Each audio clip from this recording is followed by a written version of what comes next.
Hi எல்லாரும் எப்படி இருக்கீங்க? இன்னைக்கு ஜென்ரலா பேசிட்டே ஒரு வீடியோ பார்க்கலாமா?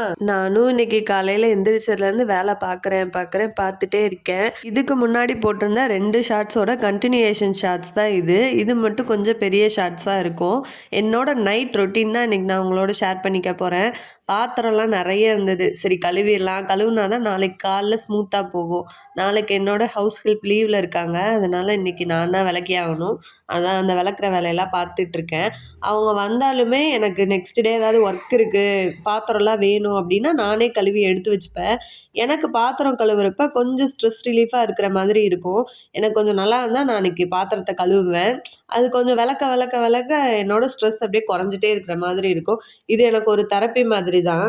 வீட்டு வேலையில் எனக்கு இந்த வேலை பிடிச்ச வேலை. நமக்கு வீட்டு வேலையில் இந்த வேலை பிடிக்கும், இந்த வேலை பிடிக்காதுன்னு இருக்கும்ல. எனக்கு பாத்திரம் விளக்குறது பிடிக்கும், ஆனால் கையில் உட்காந்து துணி துவைக்கிறதெல்லாம் பிடிக்காது.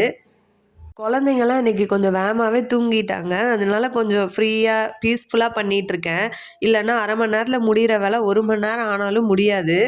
நான் ஒரு அம்மாவாக இருக்கிறப்ப தான் ஒரு அம்மாவாக இருக்கிறது, ஒரு ஹவுஸ் ஒய்ஃபாக இருக்கிறதெல்லாம் எவ்வளோ கஷ்டமான விஷயம் அப்படின்னு தெரியுது. நம்ம வீட்டில் இருக்கிறதுலே முக்கியமான இடம் கிச்சன் தானே.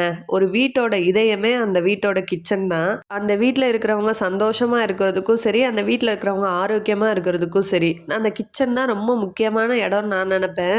அப்படிப்பட்ட நம்ம வீட்டோட முக்கியமான இடத்த கண்டிப்பாக சுத்தமாகவும் ஆர்கனைஸ்டாகவும் வச்சுக்கணும்.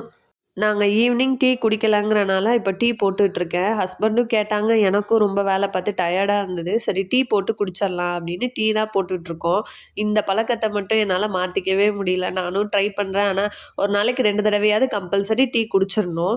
அப்படி இல்லைன்னா ஏதோ டயர்டாக இருக்கிற மாதிரியே ஃபீல் ஆகிட்ருக்கோம் எனக்கு. சிங்க்கு கவுண்டர் டாப்லாம் க்ளீன் பண்ணனால அப்படியே கிச்சனை மட்டும் கூட்டிடலாம் அப்படின்னு கூட்டி அள்ளிட்டு இருந்தேன். இப்போ இந்த அளவுக்கு கிச்சனை க்ளீன் பண்ணிவிட்டு படுக்கிறப்ப கரப்பாம்பூச்சி எதுவும் வராது. நமக்கும் சாட்டிஸ்ஃபைடாக இருக்கும். நாளைக்கு காலைல வந்து வேலை பார்க்குறப்ப ரெஃப்ரெஷிங்காக இருக்கும். கிச்சனில் போய் வேலை பார்க்கவே பிடிச்சி வேலை பார்க்குற மாதிரி இருக்கும். எனக்கு பிடிச்ச ஷோ பார்த்துட்டே டீ குடிச்சிட்டு ரிலாக்ஸ் பண்ண போகிறேன்.